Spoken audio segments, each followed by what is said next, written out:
Hará entrega al señor Presidente de la Nación del libro del centenario de la Cámara Argentina de Comercio y Servicios. ¿Cómo anda, amigo?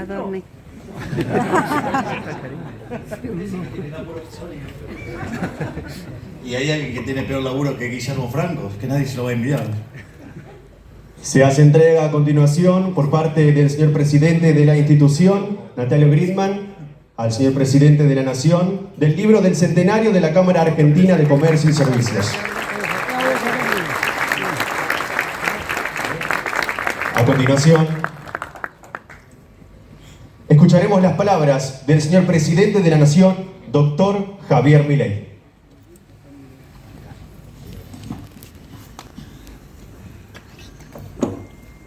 Hola a todos.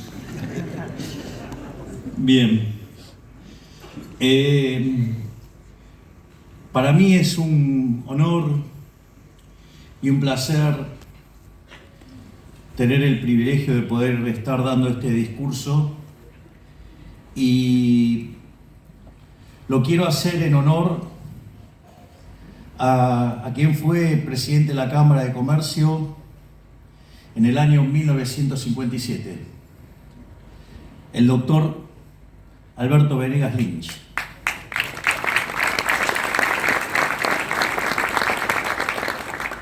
Padre de nuestro máximo prócer de las ideas de la libertad, es decir, Alberto Venegas Lynch, hijo, que además fue asesor económico de la Cámara de Comercio y que además es el papá y el primer Alberto, digamos, el abuelo, de nuestro queridísimo diputado, el brillante Berti Venegas Lynch.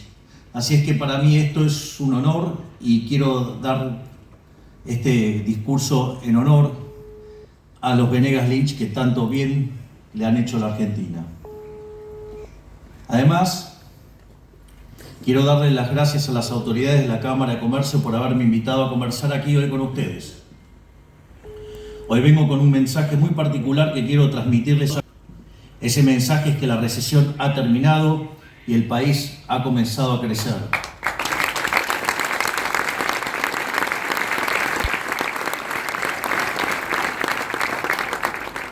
Quiero empezar este discurso agradeciendo a todos los argentinos por el inmenso esfuerzo que han hecho hasta este año, a quienes nos acompañan hoy, pero en especial a los argentinos de pie, a los asalariados, a los cuentapropistas que tienen un pequeño comercio o emprendimiento, a quienes tienen más de un empleo, a quienes mantienen con un enorme esfuerzo a una familia entera, y a quienes hacen changas y a quienes tratan de salir adelante día a día.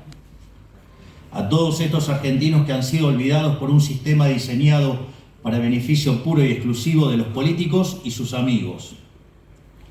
Apenas entré en política, entablé con todos ustedes un código de honor. Les dije que siempre iba a elegir decirles una verdad incómoda antes que una mentira confortable. Vaya problemas que me trajo también, ¿no? Por eso, cuando asumí el mando presidencial en diciembre, les advertí que para sacar al país de la miseria en la que nos hundió la casta política, íbamos a tener que atravesar primero un intervalo duro de esfuerzo y dolor. Quiero agradecerles a todos por haber aceptado con la frente en alto el desafío que nos tocó atravesar y por haber confiado en el rumbo que este gobierno les propuso. Hoy tengo el orgullo de decirles que ese intervalo de dolor terminó, la recesión terminó. Estamos saliendo del desierto, el país finalmente ha empezado a crecer.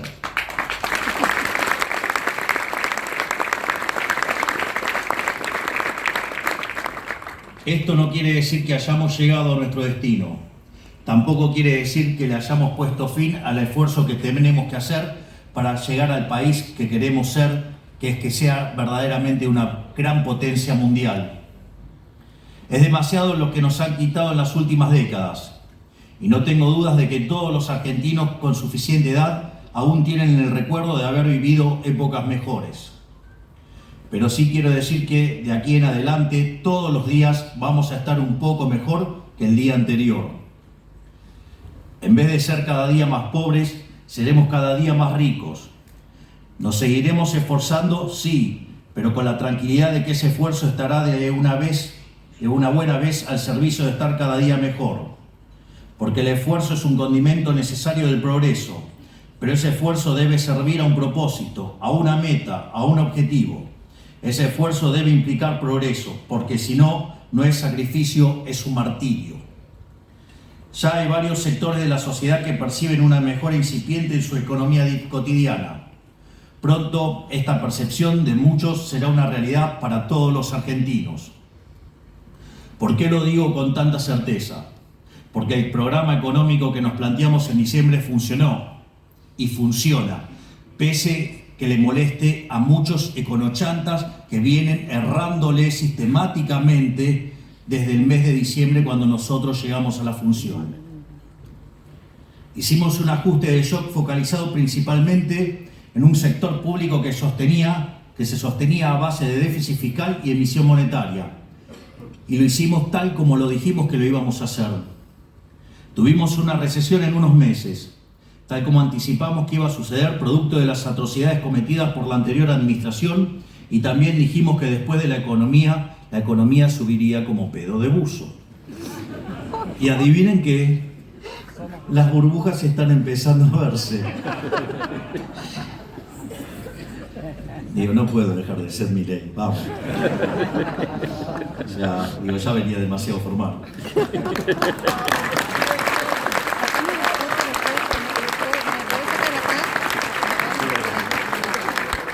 Ya bastante que hago caso que trato de leer todos los discursos.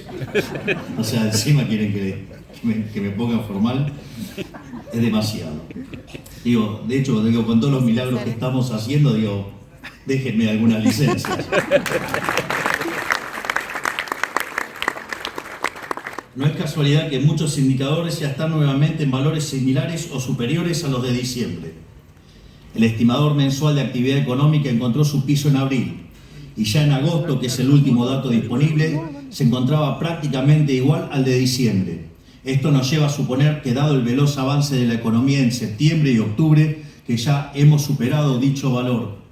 Quiero también hacer acá una digresión numérica, porque yo no sé si en los medios de comunicación, producto de que le cortamos la pauta, ustedes leen los editoriales el fin de semana, parece que estuviéramos en medio de una guerra. O sea, todo está mal, está todo mal. Pero yo a veces no sé si lo hacen con mala intención o por ignorancia o porque verdaderamente están muy ardidos porque sacamos la pauta. A ver, para tener un orden de magnitudes, a veces dicen, no, qué número pobre, sí, primero, cuando ustedes están saliendo de una recesión, ustedes tienen que mirar el desestacionalizado mes sobre mes para ver si la economía está saliendo. Obvio que si van a comparar el año sobre año les va a dar negativo porque están saliendo de una recesión. Es bastante obvio. Pero una de las cosas que pasa es que como ya los desestacionalizados hace 6 meses que vienen, sistemáticamente creciendo, entonces algunas series lo que van a empezar a ver, y se está viendo, es que con respecto al año anterior ya los números están neutralizados. Entonces empiezan a hablar del acumulado del año, o sea, de todo para mostrarlo mal. Es más, recuerdo cuando salió el dato del EMAE, no este último, sino el anterior, que había sido 1,7. Sí, se recupera, pero es muy amarreta, es muy lento, es muy poco. Yo les hago una pregunta. Si yo les dijera que la economía va a crecer al 5%, me dirían seguramente dónde firmo, ¿no? Está claro eso, ¿no? Bien. Bueno, 5% de crecimiento anual implica que el desestacionalizado en el mes estaría creciendo 0,4. Por lo tanto, si ustedes pensaran el anualizado de 1,7 que les parecía poco, eso si ustedes lo anualizaran da como 23. Es decir, ¿eso les parece poco? O sea, ¿no se dan cuenta que es un disparate? O también recuerdo que un día fui a un programa a la mañana. Entonces expliqué que los salarios reales estaban subiendo y que lo estaban haciendo de manera fuerte. Y el periodista del siguiente programa dijo, no, lo que está diciendo de los salarios no es así. Entonces los salarios vienen creciendo al 3,5% mensual, real. Si eso ustedes lo analizaran, dan 51% real. Se dan cuenta que son números no grandes, son enormes. Es más, si ustedes replicaran ese ejercicio durante 4 años y medio, alcanzaríamos a Estados Unidos. Se dan cuenta que los números no son grandes, son enormes. Entonces yo no sé si verdaderamente es un problema de ignorancia, es decir, o es un problema de muy mala intención porque les cortamos la pauta, definitivamente. No lo sé, pero digamos, por lo menos tengamos cuenta, digamos, de qué significan los números, ¿no? Porque, digamos, para que la discusión sea una discusión razonable.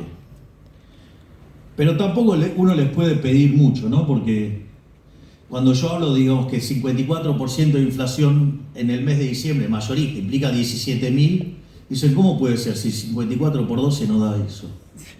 O sea, no saben la diferencia entre una función geométrica y una función aditiva. Entonces a veces es como que me cuesta diferenciar a qué se debe el problema. Es decir, porque no quiero ofender a los monos, pero pero si un Neandertal hace eso, le daría pena, ¿no? Entonces como que, no sé si cómo seguir. Pero bueno, nada. Voy a seguir en el discurso porque si no vamos a seguir generando problemas. En definitiva, lo que quiero decir es que los datos indican que hoy ya estamos mejor que cuando asumimos. O sea, eso es un dato. Estamos mejor cuando asumimos.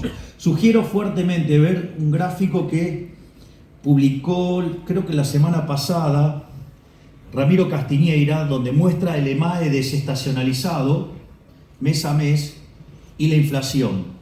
Porque nosotros empezamos a bajar la inflación, entonces del 54% la bajamos al 2% la mayorista. Entonces, ¿qué nos dijeron? Nos van a hundir en la hiperrecesión.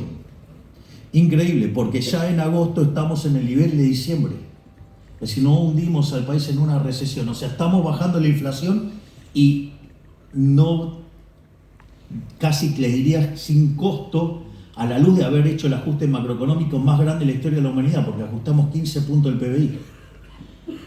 Entonces, mientras que acá todavía siguen criticando lo que estamos haciendo, ya universidades prestigiosas del mundo se están dedicando a explicar el caso argentino y hablan del milagro argentino. Pero bueno, espero que la historia nos haga justicia y no, las basuras que escriben hoy.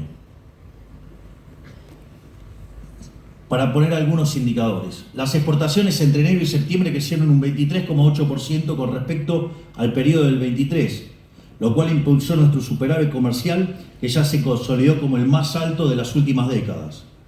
No es casualidad que el Banco Central haya tenido el octubre más comprador de los últimos 20 años, que la liquidación del campo haya tenido el mejor octubre de los últimos 22 años y que la producción de petróleo se encuentre en los niveles más altos desde el año 2004.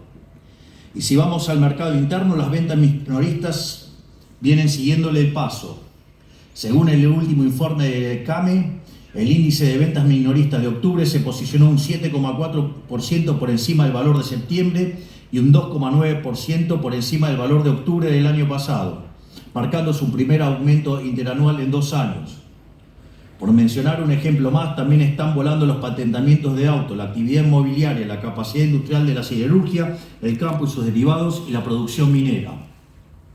Esta realidad se refleja claramente en el sector privado, dado que los salarios reales del sector privado registrado ya se encuentran en valores de noviembre y hay un boom inusitado del crédito privado que viene acelerando desde abril. Imagínense que ya hubo alrededor de 250.000 consultas por créditos hipotecarios. Para que se tome dimensión de la velocidad a la que estamos volando el crédito, hoy está creciendo más rápido que durante el auge de los créditos UVA de la gestión de Macri, que fue la última vez que hubo crédito en Argentina. Quienes también lo están empezando a notar son los sectores más postergados de la economía. Ellos fueron brutalmente castigados por el kirchnerismo, que con una inflación inhumana le robó más del 50% del salario a los trabajadores informales durante su última aventura trágica en el poder. Nosotros dijimos que no íbamos a dejar a la deriva a las víctimas del masazo y por eso aumentamos en términos reales la asignación universal por hijo y el plan alimentar mientras cruzamos el desierto que era este primer año. De hecho, hoy la suma de la tarjeta alimentar y la asignación universal por hijo cubre la canasta básica de manera completa, mientras que el gobierno anterior, que tanto se preocupaba por los pobres, cubría la mitad.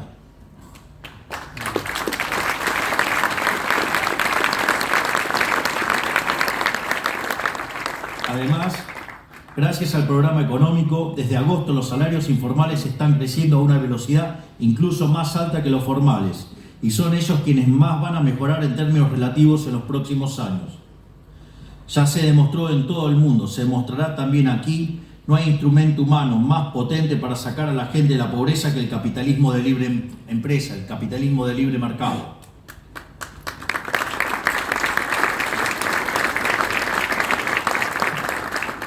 ¿Por qué menciono esto? Para que conste en acta y de mi boca que los datos indican que ya estamos mejor que en diciembre, pero además con una macro ordenada, un banco central que se está terminando de sanear, la inflación y la deuda pública cayendo y un superávit fiscal sostenido que luego se convertirá en baja de impuestos. El superávit fiscal permanente se va a convertir en baja de impuestos.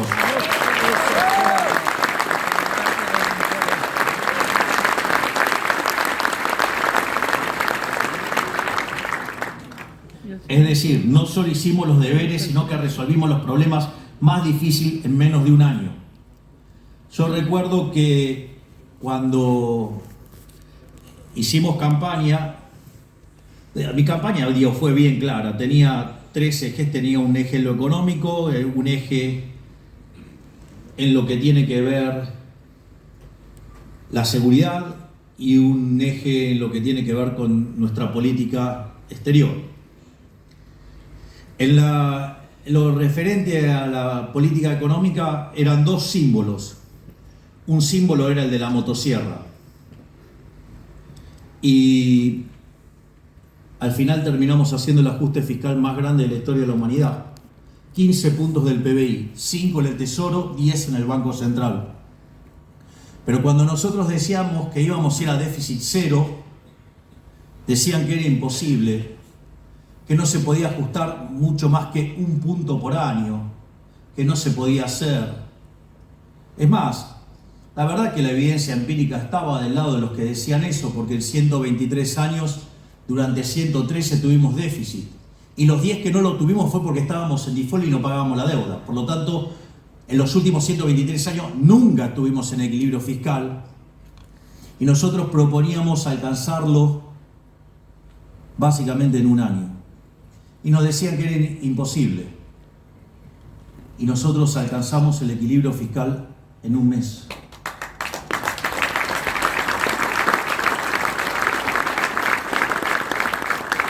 Entonces, los eternamente críticos, los pifiadores seriales, los econochanta, empezaron a criticar, empezaron con la calidad del ajuste. Primero que no lo íbamos a poder sostener. Lo sostuvimos en febrero, lo sostuvimos en marzo, es más, lo sostuvimos hasta con el pago de aguinaldo. Entonces empezaron a decir que era mucha licuadora y no había motosierra, que en realidad era una tijerita. Digo, cuando ustedes miran los números, y que había caído sobre el sector privado. Mentira, el 95% del ajuste cayó sobre el sector público. ¿O acaso qué es eliminar de cuajo la obra pública? ¿Acaso qué es eliminar de cuajo las transferencias discrecionarias a las provincias? Miren cuáles son los salarios que menos crecen. Son los salarios del sector público. Además echamos a 33.000 ñoquis. Además, echamos a 3.155 hijos de puta que los perseguían desde la FIP. Intercargos hicieron los piolas afuera 15 tipos.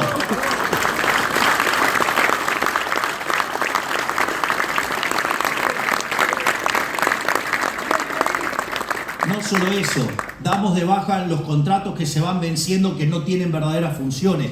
Vamos eliminando planes sociales fantasmas. Estamos trabajando sobre la eliminación de todos esos privilegios que supuestamente que tienen que ver con la discapacidad, donde hay ciudades que tienen más planes que gente. Ustedes se ríen, pero es cierto. Cuando ustedes ven la proporción de personas con discapacidad, es como que hubiéramos tenido 2 guerras mundiales. Es más, decían además que era imposible terminar con los gerentes de la pobreza. Y terminamos con los gerentes de la pobreza. Una de las claves, nosotros sabíamos que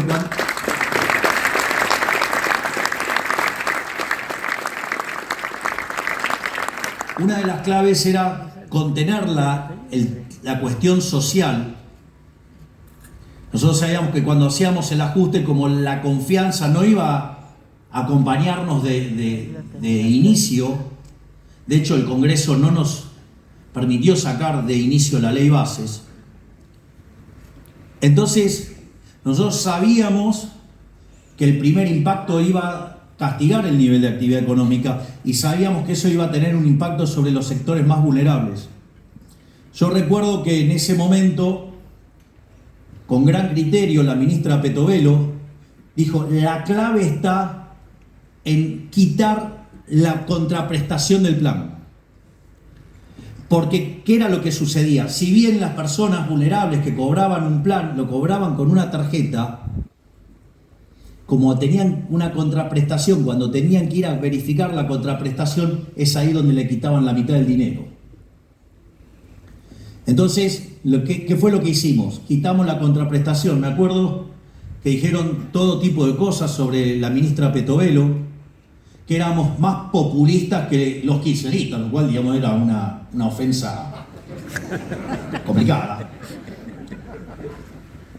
Y en realidad, la clave de hacer eso fue que al eliminar la contraprestación, las personas no tenían que ir a firmarles a los gerentes de la pobreza, y de repente con la misma plata que pagaba el Estado, a la gente le llegaba el doble.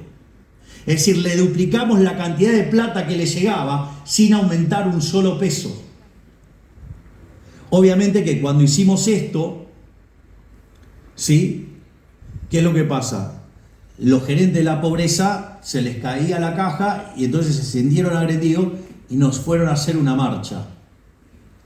Y ahí, de manera brillante, entre el ministro de Infraestructura de aquel momento, el doctor Guillermo Ferraro, la ministra brillante, ministra Patricia Bullrich de Seguridad y la ministra Petovelo, arrinconaron a los piqueteros, arrinconaron a los gerentes de la pobreza. Y esto es interesante porque ustedes, cuando tienen una guerra, hay tres tipos de guerra. Hay guerra de stock contra stock, hay guerra de stock-flujo y hay guerra de flujo-flujo. La guerra de stock-stock pierde el que se le terminan primero las balas. La guerra de flujo-flujo no termina nunca. Y la guerra de stock-flujo, digamos, siempre pierde stock, salvo que haga alguna maniobra fuerte. Nosotros estábamos en una guerra de flujo-flujo, los flujos del Estado y los flujos que recibían los gerentes de la pobreza. Cuando le cortamos, se volvió una guerra de stock-flujo. Teníamos todo para ganar, ¿y qué es lo que hicieron ellos? Fueron con todo. Amenazaron con que iban a ser 50.000 personas porque esperaban 100.000. Y no pudieron juntar 3.000. Había más denuncias, que de hecho llegaron a 18.000 por extorsión, que la gente que fue. Y lo que era imposible y que nadie podía parar porque le tenían miedo que hubiera un muerto, entre otros, nosotros terminamos con los piquetes desde el primer momento que se nos plantaron, y a partir de ahora, hoy no hay más piquetes en Argentina.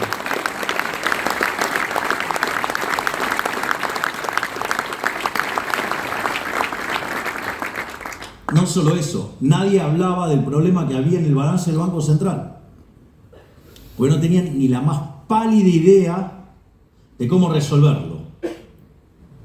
Es más, hay muchos que hablan, que se candidateaban de ministro, que te digo, tienen todas las soluciones, hace 11 meses que le vienen pifiando.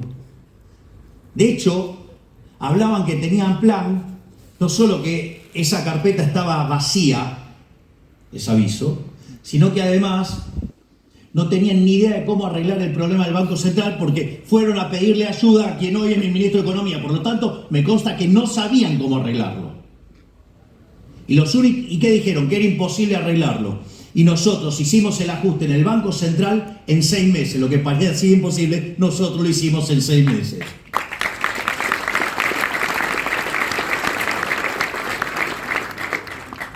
En definitiva, la verdad es que estamos haciendo los deberes y estamos resolviendo problemas en un año que parecían absolutamente imposibles.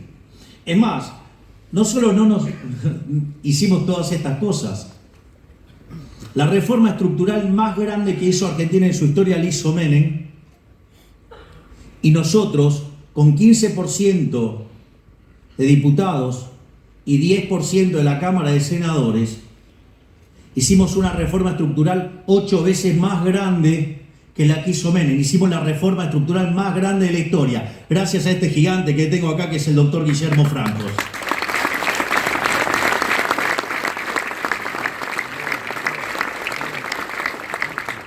Igual les aviso, tenemos 3.200 más pendientes, con lo cual vamos a hacer de Argentina el país más libre del mundo. Y que hablar lo que hace Federico todos los días, ¿no? Es un placer leer el Twitter de Federico. Todos los días una desregulación nueva.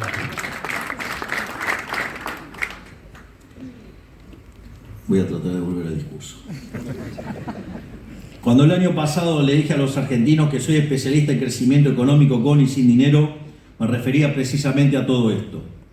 Hoy tenemos el mismo nivel de actividad económica que hace un año, habiendo saneado la cuestión monetaria en el camino, sin haber tomado deuda nueva, habiendo acomodado los precios relativos de la economía, destruyendo la inflación y con un ajuste de gasto público alrededor de 15 puntos del PBI.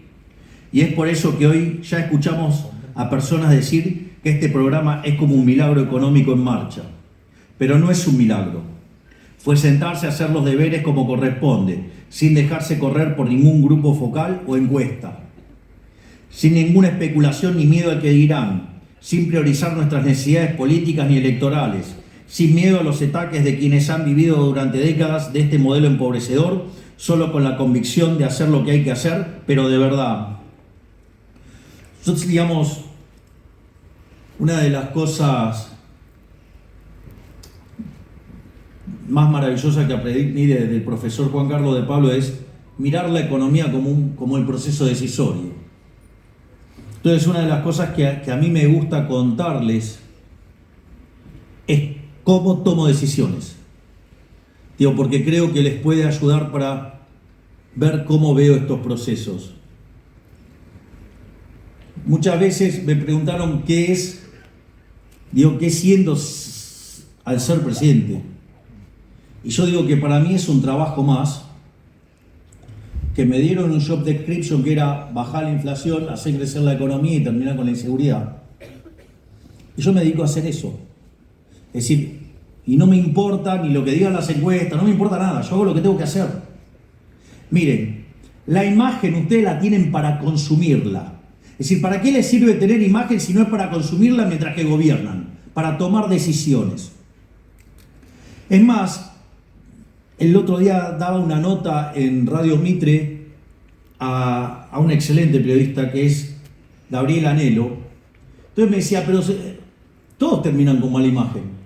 Entonces, miren qué interesante, todos los políticos mirando las encuestas, haciendo cálculos políticos, digamos, dejándose llevar por la lógica precaria, rudimentaria y analógica del círculo rojo, todos, digamos, o sea, terminaron con la imagen horrible y además nos arruinaron a los 46 millones de argentinos. Entonces, digamos, si inexorablemente uno va a terminar con mala imagen, bueno, si voy a terminar con mala imagen, prefiero terminar con mala imagen haciendo las cosas que corresponden.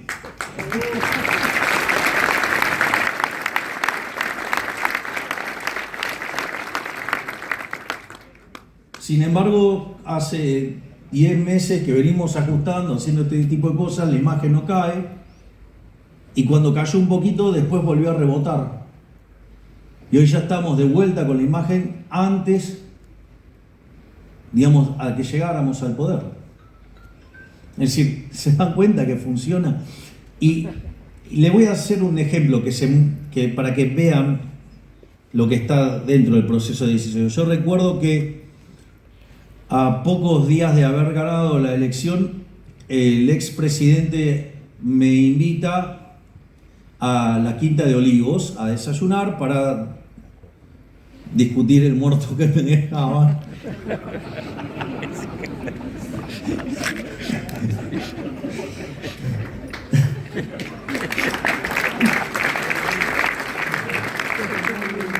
Y entonces en un momento nos fuimos a caminar por el parque y entonces me mostraba las instalaciones y todas las cosas.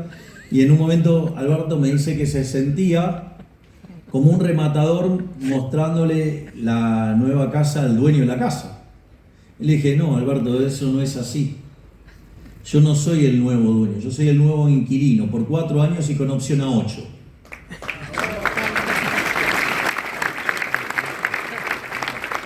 Es decir, si el poder no sirve para arreglarle el problema a la gente, no sirve para nada.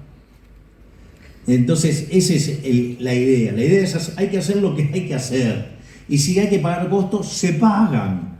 Es decir, para eso nos votaron, no para, digamos, que llevemos una vida narcisista para ver cómo me veo en el espejo de las encuestas.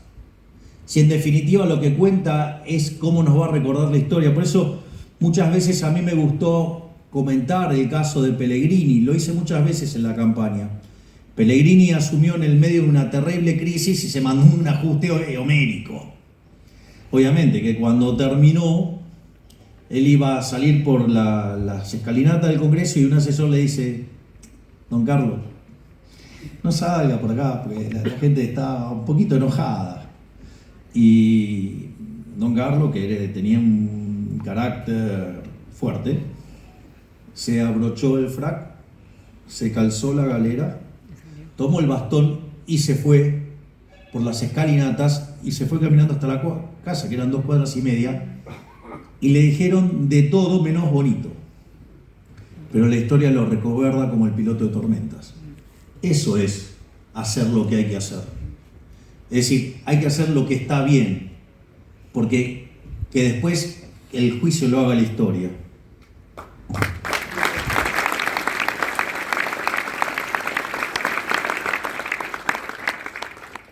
Por eso, como le decía, esto no fue un milagro, fue sentarse a hacer los deberes como corresponde, sin dejarse correr por ningún grupo focal encuesta, era lo que le habías dicho recién, sin ninguna especulación ni miedo al que dirán, sin priorizar nuestras necesidades políticas ni electorales, sin miedo a los ataques de quienes han vivido durante décadas de este modelo empobrecedor, solo con la convicción de hacer lo que hay que hacer, pero de verdad, porque la economía tiene reglas, y estas reglas no se pueden dibujar ni torcer.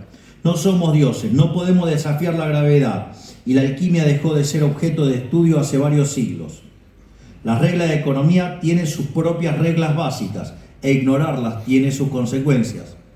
De hecho, Marshall decía, usted puede hacer lo que quiere, lo que no puede es evitar pagar los costos.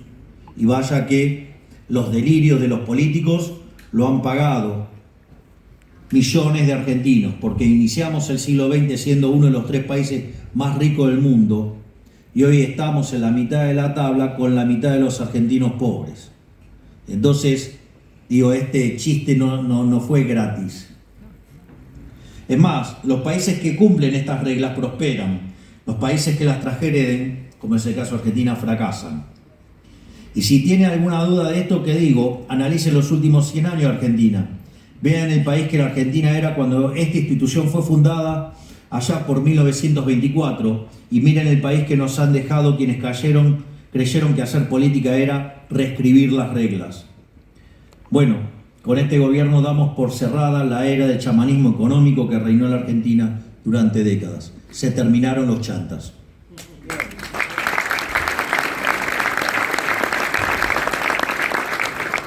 Es más, le diría que le pusimos un candado al equilibrio fiscal y nos tragamos la llave.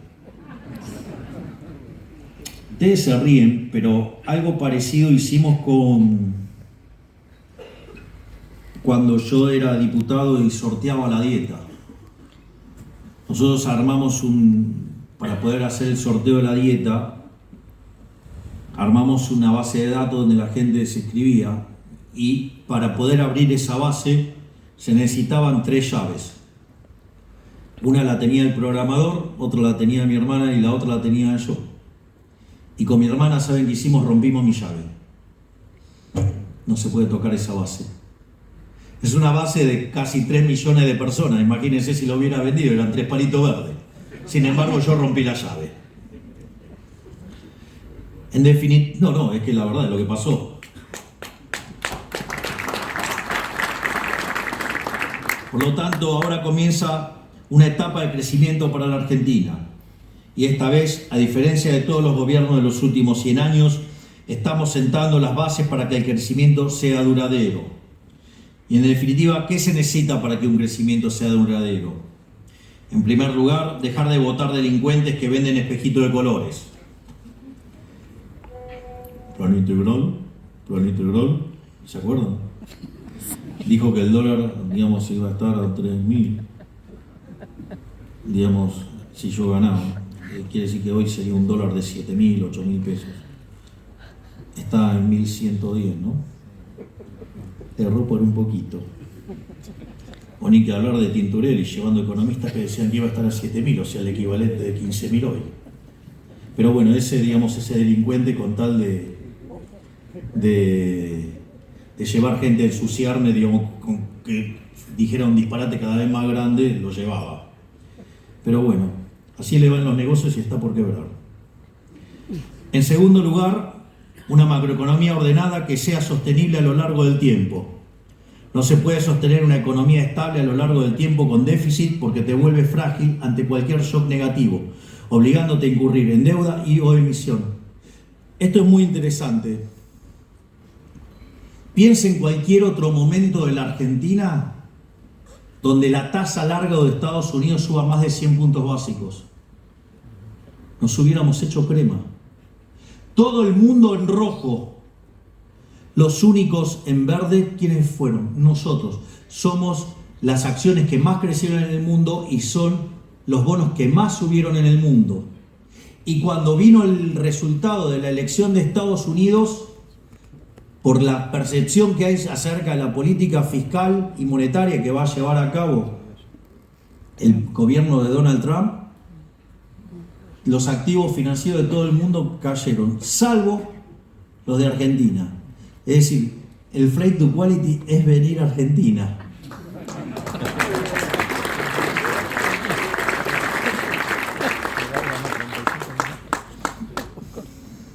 Menos aún se puede tener déficit con el historial crediticio de Argentina, lo que se traduce como emisión garantizada. Con nosotros el déficit es historia del pasado.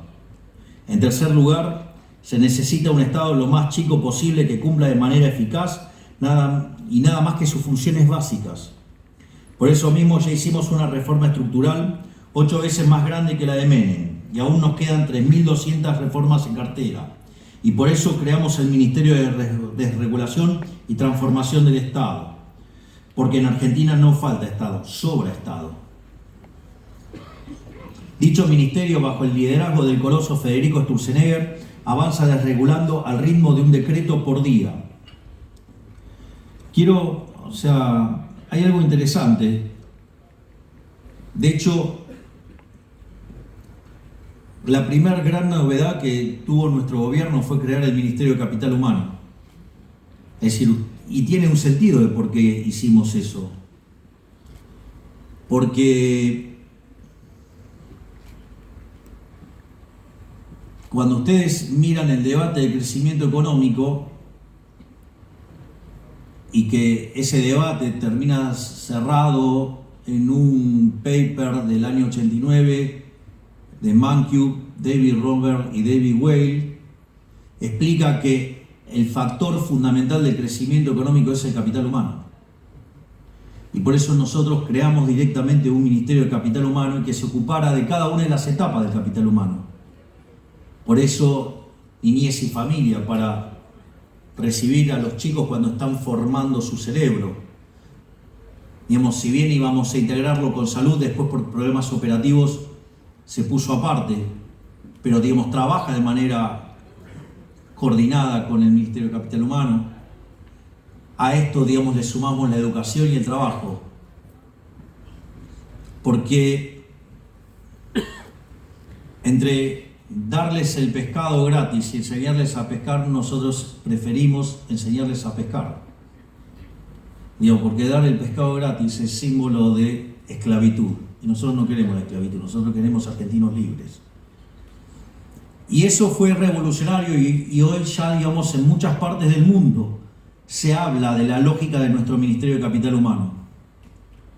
El otro ministerio, digamos, que está haciendo furor en todo el mundo es el ministerio que comanda Federico Sturzenegger. De hecho, el propio Donald Trump incorporó en sus filas a Elon Musk para replicar la experiencia de lo que está haciendo Federico Sturzenegger. Y de hecho, dentro de las cosas que he hablado y charlado con Elon Musk, está en contacto ya con Federico para replicar ese modelo. Es decir, estamos exportando el modelo, digamos, de la motosierra y de la desregulación a todo el mundo. Estamos cambiando el mundo, estamos haciendo un mundo más libre. Y como si todo eso fuera poco, además nuestro ministro de Economía fue elegido el mejor ministro de Economía del mundo. Pero acá siguen tirándonos mierda todos los días. Así somos. Y cuando uno mira las cosas enormes que está haciendo Federico, y si bien algún decreto individualmente puede parecer poco sustancial, es la suma de los mismos que día a día va mejorando la relación entre este estado parasitario con el que nos encontramos y los ciudadanos, para así poder alcanzar la meta que nos propusimos, que es hacer de Argentina el país más libre del mundo. Miren, Irlanda, cuando empezó el proceso de reformas de mercado, era el país más miserable de Europa. 40 años después,